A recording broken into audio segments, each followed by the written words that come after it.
Good afternoon and welcome to all.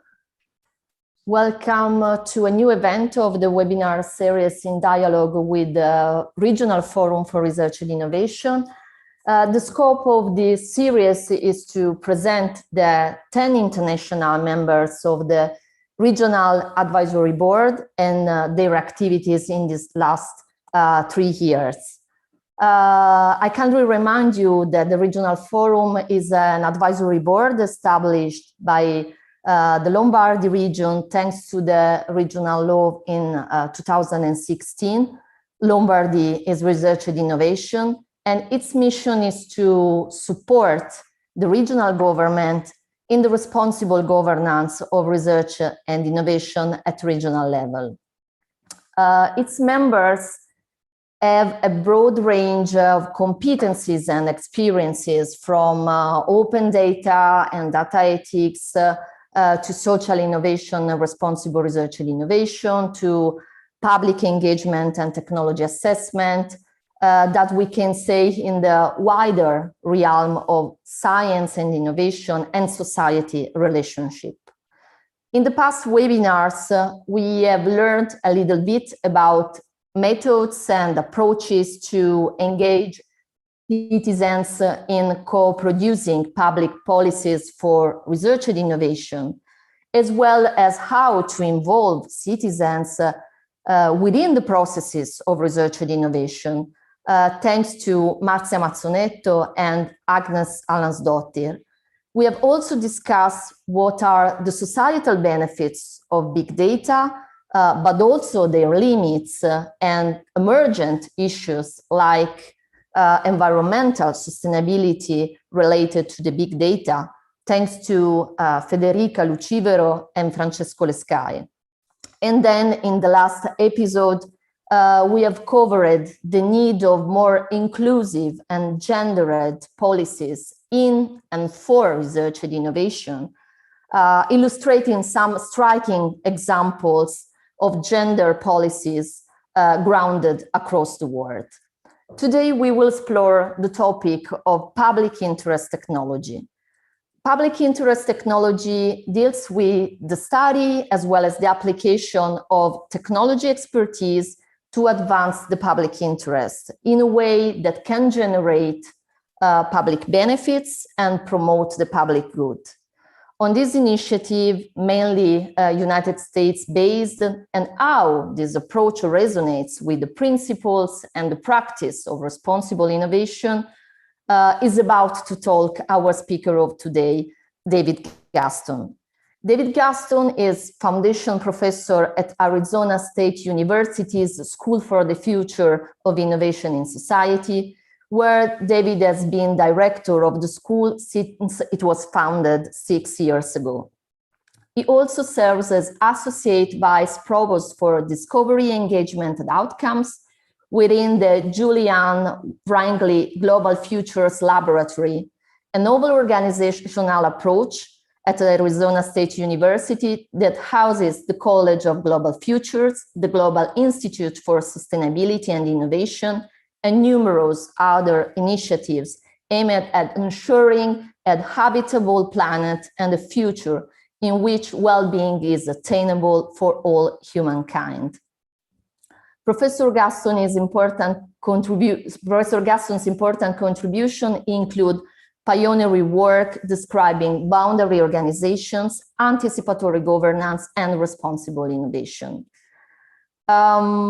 He has worked at former Office of Technology Assessment of the US Congress and with the National Academy of Sciences, and is a fellow of the American Association for the Advancement of Science, the AAAS. So good morning, David, welcome, and now the stage is yours. Thank you very much, Angela, for the introduction. It's a pleasure to be with you today, and it's been a pleasure to be part of the regional forum as well, and talking about responsible innovation in an ongoing fashion with the policymakers in the region.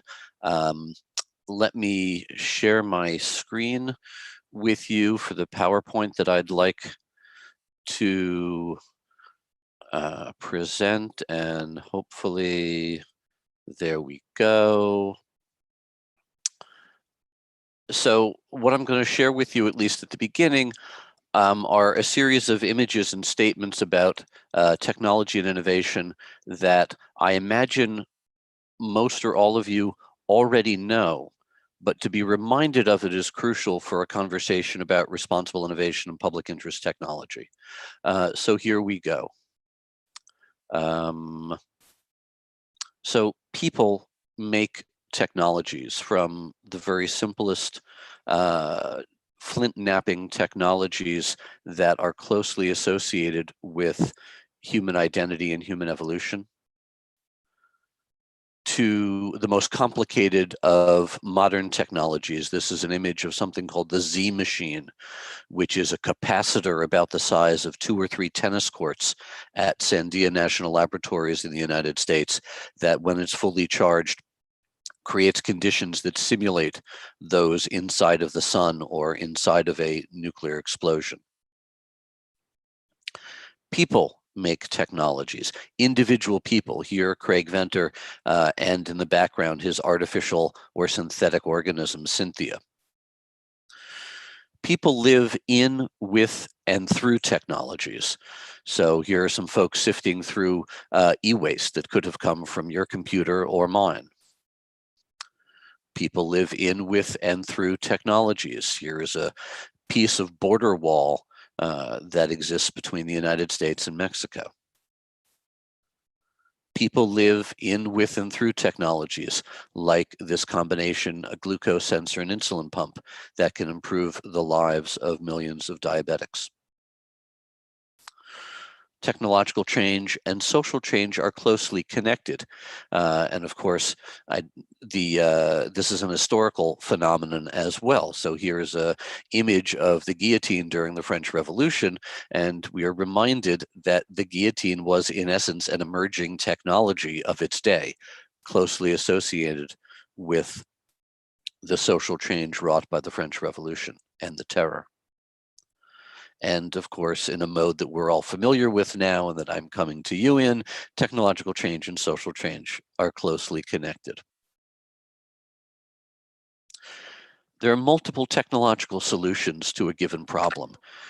Here is a close-up of a nanoscale filter that could be used to clear impurities out of water.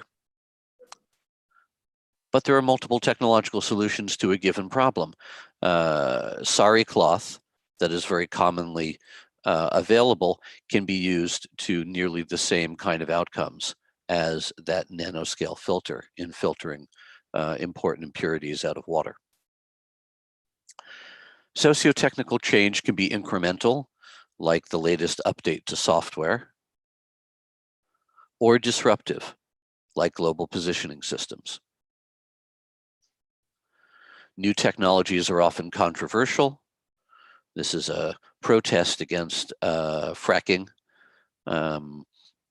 in Pittsburgh in the United States, and risky. And again, these are all historical phenomena as well. This is an image of the steamship Sultana, which exploded and burned on the Mississippi River in the United States in 1865, killing over 1,300 people. It was the largest single on-water disaster that the United States experienced.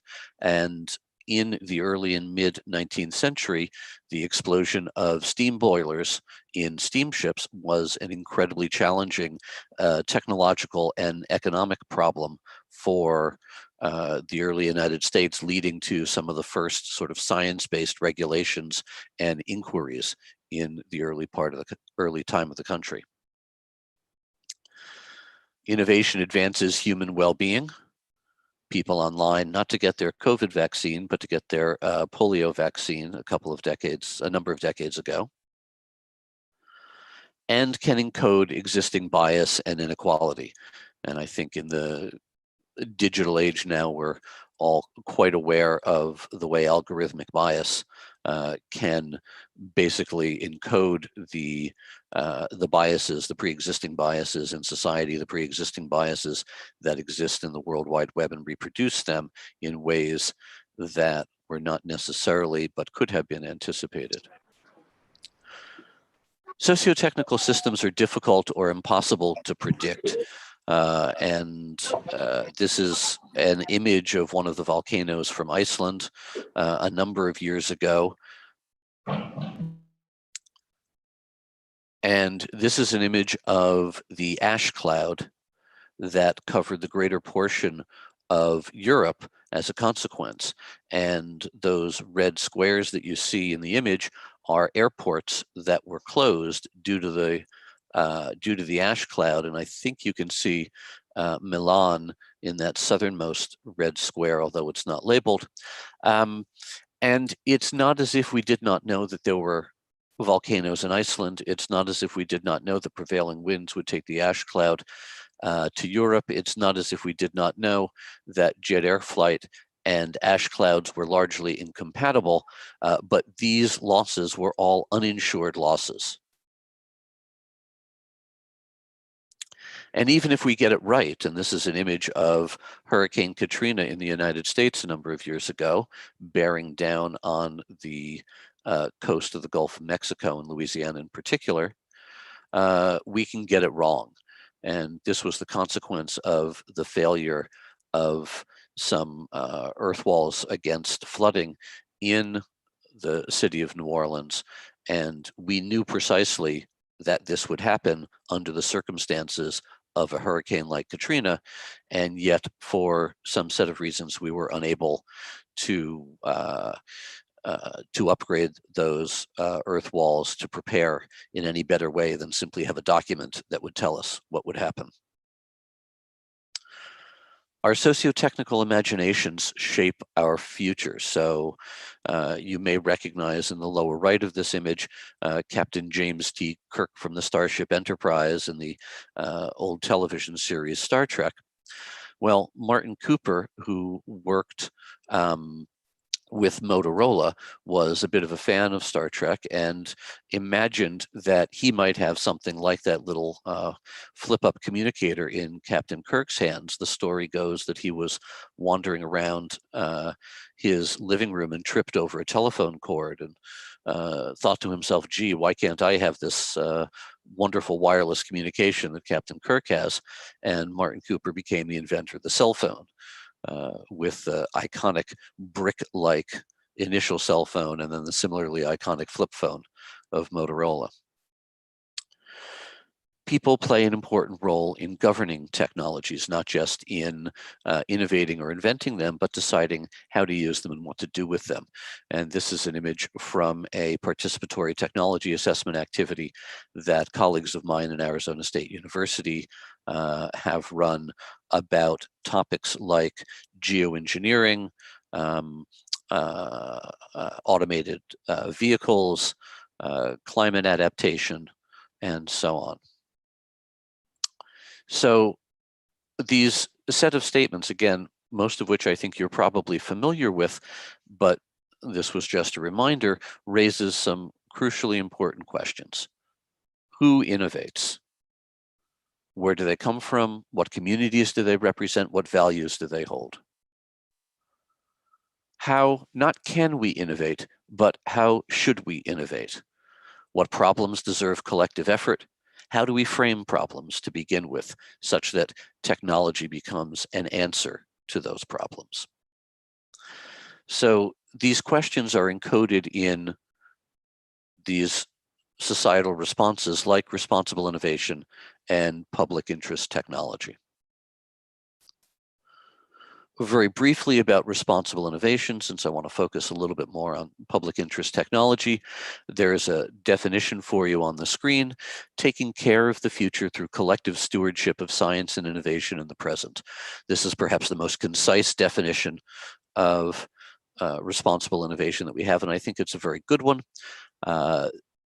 In this definition or others, responsible innovation has been adapted somewhat widely across Europe, and more so in Europe than in the United States, at the European Commission level, where a number of funding programs have focused on responsible innovation. at national funding agencies like the Engineering and Physical Sciences Research Council in the United Kingdom, and of course at the regional level like the Lombardy Regional Forum. I want to spend a little bit more time talking about public interest technology. Here's a definition that comes from David Eves and colleagues at Harvard University. The set of capabilities to create, apply, study, and use new technologies and an understanding of the core ethical, legal, policy, and societal dimensions of technological change. And you can see how this definition will overlap importantly with responsible innovation and with other areas of the study of science and technology, particular fields like science and technology studies or science, technology, and society. Public interest technology, or PIT, is being adopted across the United States, importantly through a university network, the Pitt University Network, that was initially founded by the Ford Foundation and other nonprofit philanthropies, with New America, which is a non-profit organization itself, as the organizing force. And right now it exists as a network of 43 member universities and colleges. A great impetus for the development of PIT in the United States came out of the Facebook hearings of 2018. And you can see Mark Zuckerberg here testifying before a Senate committee in the US Senate, and all the attention that these hearings received through the media. And it was something of a test, a sort of a Rorschach blot, a test of your fundamental orientation or disposition. If you thought, well, all these old guys sitting around asking Zuckerberg these crazy questions didn't really understand what tech was about, or if you took the other perspective and thought that Zuckerberg and the other tech executives really didn't understand what the political inquiry and all the political fuss was about. And it was, I think, to the credit of the Ford Foundation and the initiators of public interest technology that they realized that this was a problem on both sides, that there was not enough technological sophistication and expertise in the halls of power, and neither was there enough understanding about the political, social, and ethical aspects of technology among the technologists. So a couple generations ago, in the late 60s, early 70s, the Ford Foundation helped create a field called public interest law. And as you might imagine, public interest technology is built upon that. Public interest law basically observed that law students in the United States at that time could really only envision and pursue two different kinds of careers. One in which they went into private practice as lawyers serving clients, a second in which they became in-house counsel for large corporations. In either event, the attention that those lawyers were providing was to people who, in essence, could afford to pay for their services.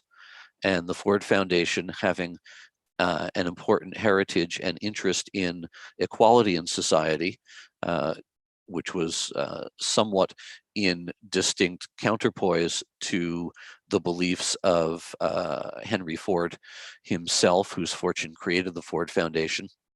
Although Henry Ford was very much into creating things for the masses, he was also, for example, a vicious anti-Semite. Public interest law took the disposition that the law as an instrument of governance, as an instrument of the public, should be able to serve the public interest as well as private interests, that people with legal training should be able to support people even if they could not pay for it. People with legal training should be able to work in the context of nonprofits to create public goods and so on. And then this sensibility is reproduced in the context of public interest technology. And as I said, Ford Foundation and a number of other funders, Hewlett Foundation included, work with New America to create a university network dedicated to public interest technology. And this university network, the PIT UN, was created in 2019 after a number of years of a working group that had been meeting under New America and Ford, involving a number of university presidents and provosts, so at the highest level of these participating universities. Shortly after the network launched, a colleague at University of Michigan, Shobita Parthasarathi, and I published this piece in the Chronicle of Higher Education, the sort of leading periodical about higher education in the United States, addressing the role that colleges and universities must play in bridging these concepts of technology and the public interest. One of the challenges that we faced in that article, and that the field of public interest technology faces, is that in some sense it's a latecomer.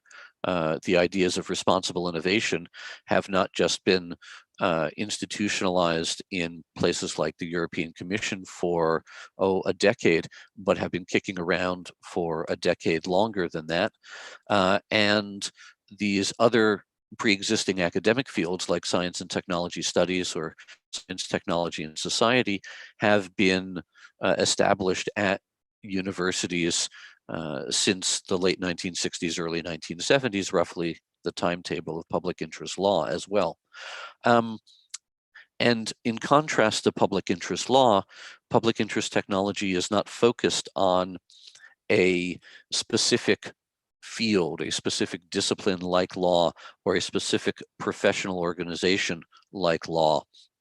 And so the Ford Foundation produced these series of images to hint to people that they might be identifying with public interest technology, even if they didn't know the term, even if they hadn't even considered it. So you probably don't identify as a technologist or as a public interest technologist, but you have these multiple hats that you wear in your roles, because you believe that technology should be used to advance justice, equity, and inclusion, because you think it's time to rethink what good technology is. It's not just new, it's not just cool, but it actually does something to serve the public interest. Because your career path has taken you in all these different directions that contribute to the values that you hold about what it is that technology can do and who it can serve. And that you're not even identifying necessarily with a particular field. That is, in this vision, what public interest technology is meant to do. It's meant to give you a home in which you can marry those thoughts of ethics, of public interest, and so on, with the thoughts of science, technology, and innovation that you've had. This has been manifest in important ways recently in the United States, even outside of the Public Interest Technology University Network. So, for example, the new administration of President Joe Biden, when he was still president-elect, nominated Alondra Nelson, who is a sociologist of science and technology, to be the deputy director for the Office of Science and Technology Policy for Science and Society. This is, in essence, a responsible innovation or public interest technology position at the seat of science policy in the Biden administration. There are numerous nonprofit organizations already working in this space. One of my favorite that operates at a regional level, in a way like the Regional Forum in Lombardy, is the Tech Equity Collaborative. Its chief executive officer is Catherine Bracey, pictured here, and the Tech Equity Collaborative works on issues of housing, the economy, and work in the San Francisco Bay Area. So at the very heart of Silicon Valley, here is a nonprofit organization that is talking about the way, for example, algorithms keep African-American people from taking advantage of loans and equitable housing opportunities. Questions about, it was recently on a ballot initiative in the state of California about the nature of gig workers, those who work with Uber and Lyft and those kinds of new contractors. Are they contractors or are they employees? Those are the kinds of social justice issues related to evolving technologies that the Tech Equity Collaborative works on. And organizations from the private sector like Giving Tech Labs, that is in essence it provides equity and seed capital for entrepreneurs, tech startups that have social missions, that have public interest missions in the tech that they are developing.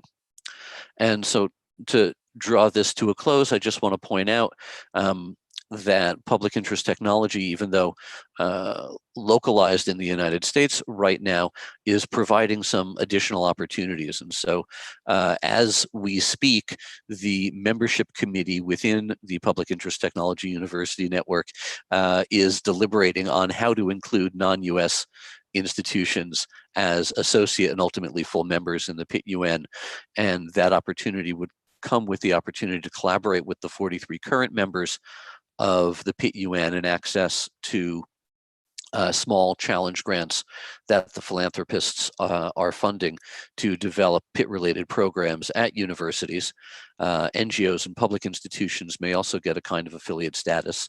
There are opportunities to share perspectives through newsletters, blogs, and opinion spaces. And just in closing, a final brag, my university, Arizona State University, and my school for the Future of Innovation and Society has introduced the world's first Master of Science degree in public interest technology. This is an online degree, and so it is available to people who are interested in exploring public interest technology across the planet and not just in Arizona. So thank you very much for your attention, for exploring this little bit of responsible innovation and public interest technology with me, and happy to take some questions and engage in discussion. Thank you very much, David, for this inspiring, interesting speech presenting this initiative on public interest technology. As we have said, of course, the principle, the basis is very similar to responsible innovation, what we have tried to ground in the context of Lombardy territory, thanks to the work of the forum, of course, and you know, also for the activities of Bassetti Foundation. Responsible innovation is our main aim since 27 years. I don't know if there are questions for David Guston in the panel of the participants today in the Zoom meeting. I remind you that this meeting can be watched thanks to the web streaming on the Open Innovation channel, as well as participating, and as our participants in the Zoom room are doing, thanks to the participation in the room. So if there are some questions from the participants, of course, this is I see a raise hand. Giuseppe Riva, please, the stage is yours for your question today. Thank you, David, for the nice presentation.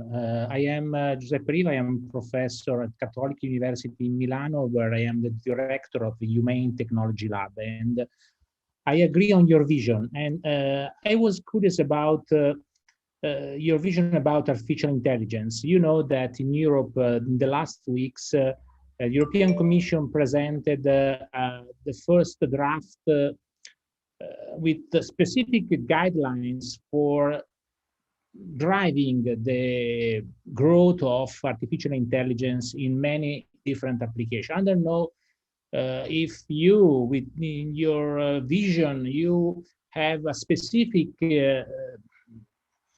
vision about how a responsible innovation has to be applied in this specific field, artificial intelligence. I'm very curious about that, because I know that in US, there are different positions about the use of artificial intelligence. So given your vision, I'm very curious about what do you think about that? Thank you. Yeah, I'm not particularly familiar with that specific instance that you cite, and artificial intelligence is not one of my direct areas of expertise, although I had a student a few years ago named Miles Brundage, whose doctoral dissertation was on responsible innovation in artificial intelligence. And he has gone off to work at least for some period of time, with DeepMind and Google, which has had its own problems with thinking about ethics and having employees challenged by decisions that it's made, as well as by firing some of those employees. First, I think that a number of conversations with which I'm familiar in the United States about the ethical, responsible aspects of artificial intelligence seem to me to be a little bit too, if you will, superficial. That we're being told on the one hand that we should worry very deeply. On the other hand, that things are absolutely just fine and people have everything under control. And that sort of dichotomy, I think, always leads to problems. And I'm not sure that, as was with the case that I studied very deeply, say in nanotechnology and in synthetic biology, for example, cases that I'm a bit more familiar with, the nuances of the various different kinds of ways that we could think about governing the emerging technology become crucially important. And so are we talking about something where, in the AI case, we try to hardwire it in to what it is that the AI or the machine learning is doing? Or is it some sort of external control that we impose on it? Or is it ways in which we as a society limit the roles that artificial intelligence or machine learning can behave and can be used? So and how is it that we condition our own expectations for the responsible use of artificial intelligence, or for that matter, its irresponsible use? And so the hope that I have in governing just about any kind of emerging technology responsibly and toward the public interest is first to think across the set of governing mechanisms that we have, and not just think about how it is that we program the AI to be responsible or don't do it. So is that a helpful start? Yeah, thank you. Thanks a lot. Any other question? In the meantime, I have a curiosity, David, about the public interest technology. You said that there is a sort of space in which there are not just technologists, but people revolving around the technology as a whole. So also people with use, apply technology, govern, shape the technology world. I think this is really interesting because it means that we envision the idea of technology is a very large concept in which also citizens can have a role in shaping the technology and how to use it. But I'm really curious to know, when we talk about technology in the context of this approach, we are talking about digital technology, or there is a large concept of technology, so also genome editing, so genetic engineering, biomed technology, technology applied to energy and climate change, or the focus is more on digital technology, also perhaps because there is a urgent matter to think about and reflect upon this kind of technology because of the presence of big giant firms governing digital technology in the United States. So I'm curious to know a little bit more about this. Yeah, so I see that as sort of two parts, one about the public and the other about the breadth of technologies. And my fundamental orientation is that you're not going to get public interest technology without the public in a variety of ways. And more precisely, the existing political institutions that we tend to have, our legislatures, our executive offices, our presidents or prime ministers, whoever they may happen to be, for them, most of the time, issues of science, technology, and innovation are not the most salient, not the most important to what it is that they're doing as a representative of the public.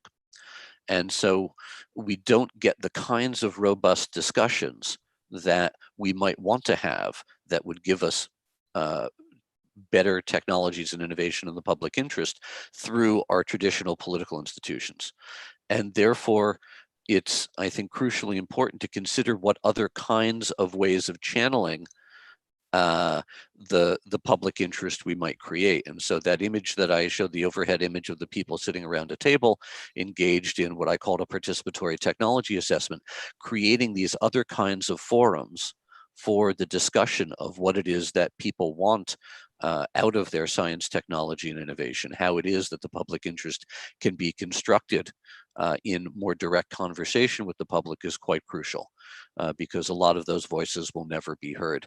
In fact, one of the early participatory technology assessment activities that my colleagues at ASU and I did was for the National Aeronautics and Space Administration, NASA, in the United States, because of the very simple fact that when NASA looked outside itself to a public to find out what the American people thought about it, they had a very close bubble of space enthusiasts and people who believed one way or another about what should be going on in space, and people who were caught up in the debate between human space exploration, robotic space exploration. And they wanted to get outside of that bubble.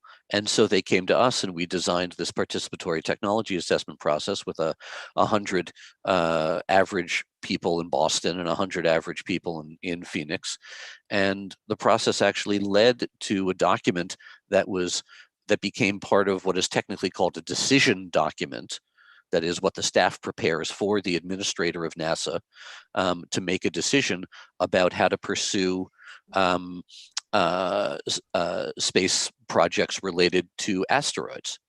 And you can see in the programs that followed on that were authorized by NASA, the trace of the findings of the public deliberations in what it was that the NASA administrator decided to do. Now, I don't know whether the public actually influenced the NASA administrator, but the traces are there. I don't know what went on inside his head. And so the finding these alternate ways of expression, these alternate ways of understanding and expressing the public interest is quite crucial and demonstrated in this, at least in this particular case, to be important. Now, the set of technologies that are implicated here are, I think, as I suggested to Giuseppe, they are wide and vast and implicit in your question as well. We're not just talking about digital technologies, although the important role of the digital technologies was crucial in the vision of the public interest technology network in the United States, if only because many of the actors involved in founding that network were deeply involved in the Obama administration's efforts to create digital platforms, for example, around healthcare and integrate new digital technologies into governing. And so that's been an important focal point for them. And some of us who have been involved in governing emerging technologies over the longer period of time have been trying to encourage the similar presence of AI and robotics and machine learning, of nanotechnology, of synthetic biology, and so on. And I think, at least in the United States, we're, that effort will end up being successful in broadening out the kinds of technologies that are included here for two reasons. One, because we, hopefully are at the end of what is a global pandemic, a biological crisis that has interacted interestingly with the digital world, facilitating the development and normality of these Zoom interactions, but also digital tools that help track the spread of the virus and so on. But as I showed in the image of Alondra Nelson, the Deputy Director of the Office of Science and Technology Policy, she will be reporting to a new director of that office, who is a mathematical biologist by training from MIT, which is Eric Lander. Eric Lander. Yeah.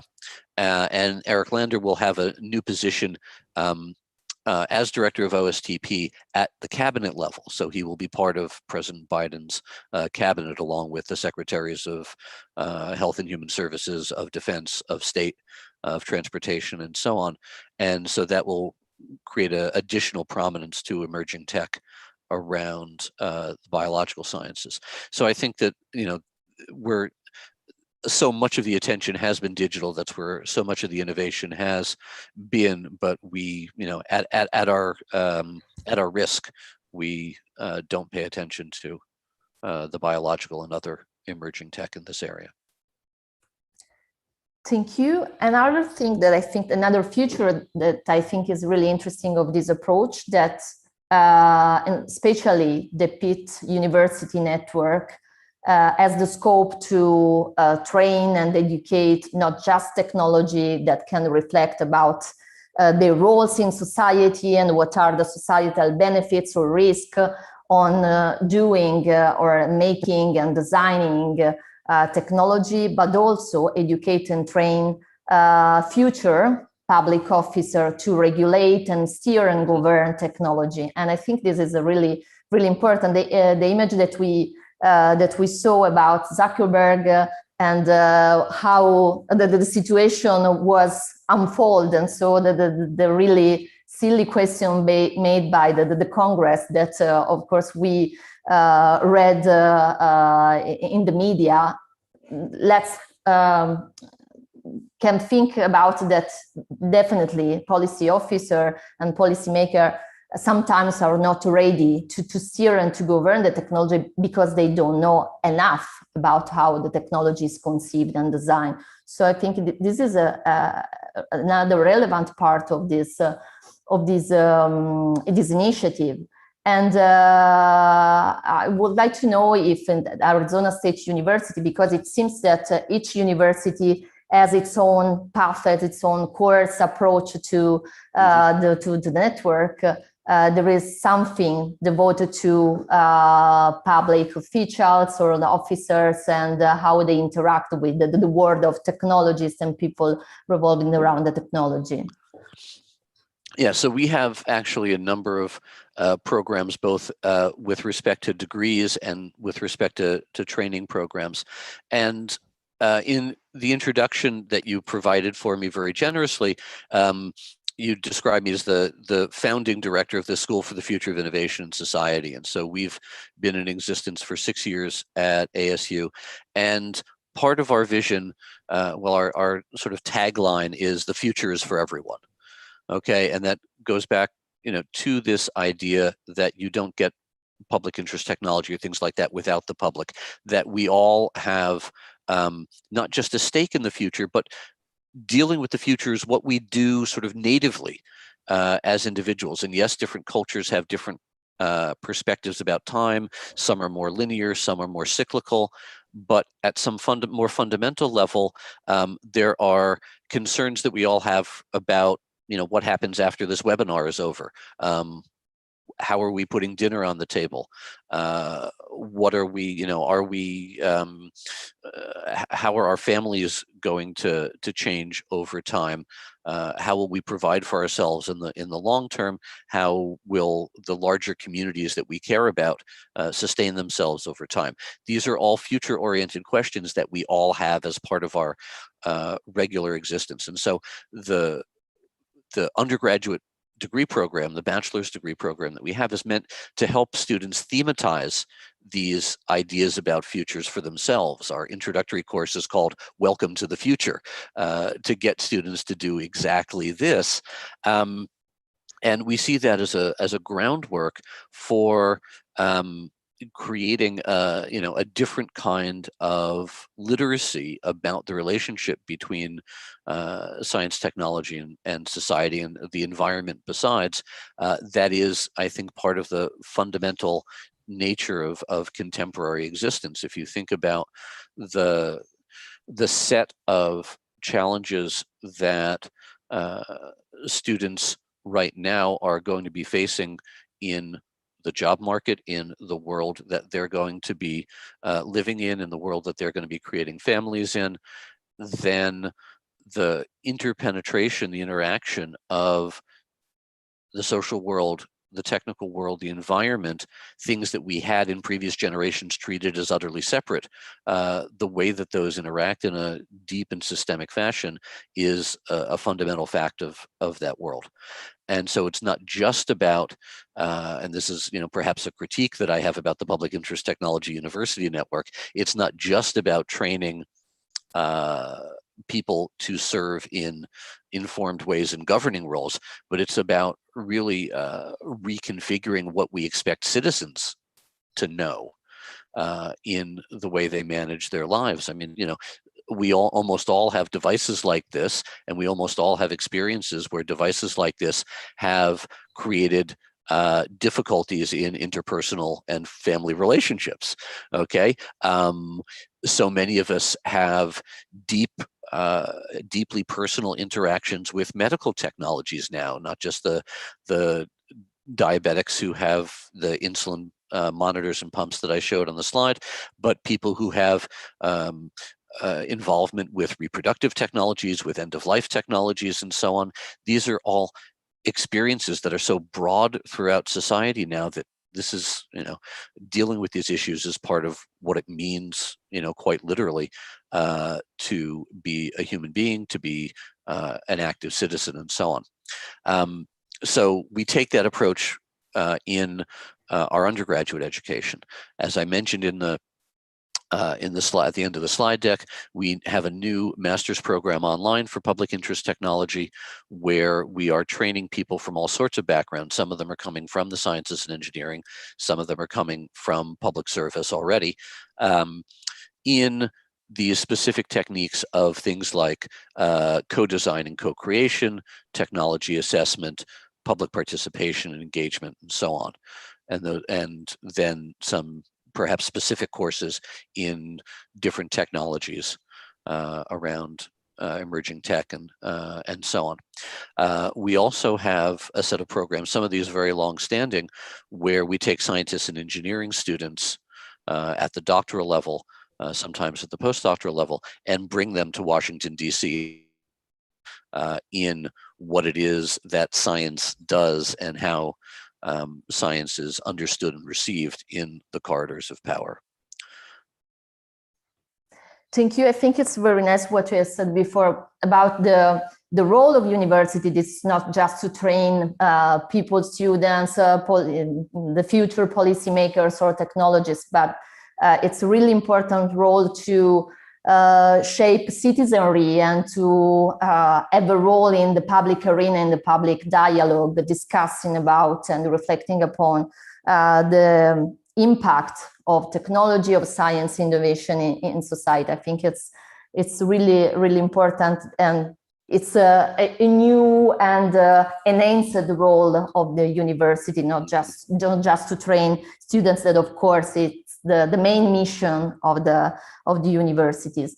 The last thing about the spreading the word and collaborating with non-US university, I think that technology in itself, and I'm thinking especially about some key issues of technology like privacy, for example, it's not just a matter of limits of borders or USA, and it really needed a collaboration and exchange and a dialogue with other people across the world. If we think about privacy, of course, European Union as a leading role, and some tech giant like Apple has endorsed and embraced the approach of the GDPR. So it's really important to have an exchange with universities and institutions and NGOs and foundations also beyond the borders of the United States. So I think this is what the initiative is starting to do, is I have understood well what you presented before. No, I think that's absolutely right. And again, the different kinds of issues, even across different technologies. And so as we're thinking about, for example, the kinds of interventions that gene editing technologies will allow us to engage in right now. We're, I think, just a month or two after the release of the first genetically modified mosquitoes in the southern part of the United States to help head off the spread of dengue fever. So that's, and at least a hemispheric-wide phenomenon, the spread of these mosquitoes spreading dengue, and the decision-making around that needs to be more broad because the mosquitoes don't know where Florida ends and the rest of the Caribbean begins. And it's an older question around genetic engineering, but still a very fundamental one, and it has its analogs in the digital world as well, that you actually don't know what the consequences are of doing something at large scale until you actually try it in some larger scale fashion, that there's almost no difference between a mid-sized experiment and a full-scale intervention. And that's the case with a lot of these biological interventions. That's the case with technologies around geoengineering that people are thinking about in climate interventions. There are some digital technologies that share that characteristic as well. Thank you. As our all the participants of these meetings know quite well, at the very end of this webinar series, we are talking a little bit about the task and the activities made so far by the forum. So I would like to ask you, David, some specific things about these and the activities of the forum. In your speech, you have also mentioned Professor Alondra Nelson and her role as a science and society advisor to the President Biden. The forum somehow resembles a role, even if with 10 members, but the approach is quite similar. So do you think that governments across the world needs more and more support in responsibly govern and steer taking innovation? So this kind of advisory figures are really needed in our world today. Yeah, so I think it's absolutely crucial that this kind of advisory relationship can exist around issues of responsible innovation and public interest technology, sort of as I, linked to what I said before about the traditional institutions not often being able to grapple with changing technologies because there are many more things that the traditional politicians in those places see as salient or important for their political success than the nuances of science, technology, and innovation. And one of the things that traditionally political leaders will often grab onto is the uncertain promises that are made for science and technology, for better or for worse. And that's something I think that this kind of advisory apparatus can help sort through a little bit, can lend some expertise into trying to sift through where things are a little bit more certain, where things are a little bit less certain, to connect with other kinds of experts outside of government entirely, in the private sector, in the non-governmental organizations, and provide a mediating role to those things, to those other organizations. Another thing, and I think the experience of the forum, from my perspective, was also quite interesting in that, to an important extent, all of this is a learning enterprise. Okay, that even if we get things wrong sometimes, we still need to be able to learn from those things that we get wrong. And when you do something the first time, like this forum, there will be things that that will not happen as smoothly as you anticipate them happening, and that can be corrected and creating that you can learn from and make for a better relationship. And I think that's perhaps the most important thing that advisory processes and advisory apparatuses can create, and that's a learning relationship between the people who are, sort of offering advice, and the people who are massaging policy, and the people who are making policy, and the people who are acting as political leaders. And to create a kind of learning institution in that way is quite crucial. And certainly of the things that I hope might have been learned in the context of the forum by all parties, I would point to, and this is, a lot of blame, I think, goes on the pandemic itself, because we were derailed in our ability to interact in important ways through the pandemic. But the ability to have these conversations, to begin the learning as early as possible in the process, to engage with publics, to engage with diverse experts, even early in the agenda setting and problem formulation stage of the process is, I think, quite crucial, because that's where all the participants are at a more equal footing, if you will, experts and non-experts, early in the process, where the set of values that are informing the whole process can be brought together, and not a situation where later in the process you end up with experts pitted against non-experts, people with this interest pitted against that interest. The earlier we start, the earlier we create these learning environments, the more equitable kind of approach that we have, and the more different sorts of values get to be incorporated into the learning. Thanks a lot. Thanks really to David Guston for his speech, and also for this reflection of the activity of the forum. I kindly remind you that we have other two appointments, other two events of our webinar series.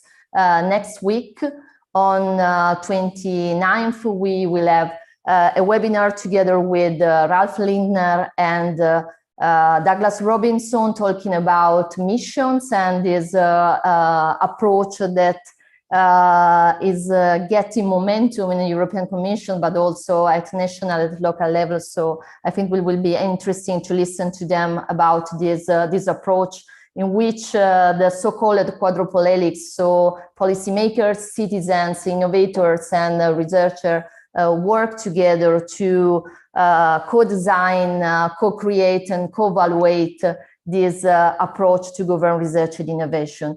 Thank you to all the attendees of today, and thanks again, Dave Guston, for your inspiring speech. Thank you, Angela. Have a nice night, all of you. Good evening.